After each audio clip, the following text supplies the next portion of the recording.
साहब डॉक्टर भीमराव अम्बेडकर को मैं अपने तरफ से ढेर सारी शुभकामना देता हूं, लेकिन साथ ही साथ आज देश की जो हालात हैं, देश के सामने जो चुनौती है,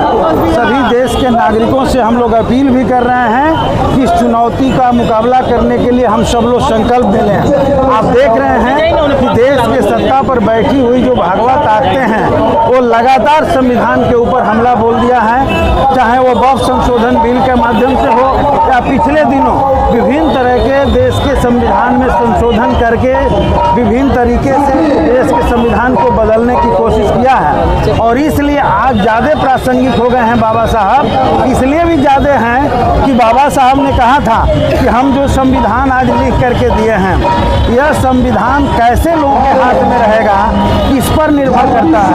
अगर संविधान के संचालन गलत लोगों के हाथ में चली जाएगी तो संविधान की भावनाओं की रक्षा नहीं हो सकती है। और आज संविधान सच में गलत लोगों के हाथ में है, उन्हीं ताकतों के हाथ में है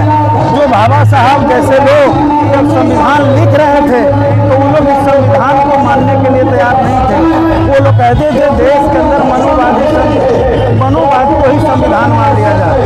और आज वही लोग सत्ता में बैठे हैं। इसलिए एक आधुनिक लोकतांत्रिक संविधान जो समाज के हर वर्ग को बराबरी का हक देता है,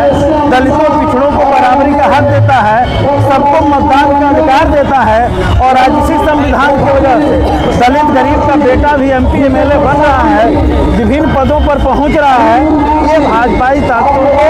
इस देश के सत्ता पर बैठे हुए ताकतों को मंजूर नहीं है, और इसलिए वो संविधान के बदलने में लगे हुए हैं। इसलिए हम अपील करेंगे कि वैसे लोगों से सावधान भी लोग रहें,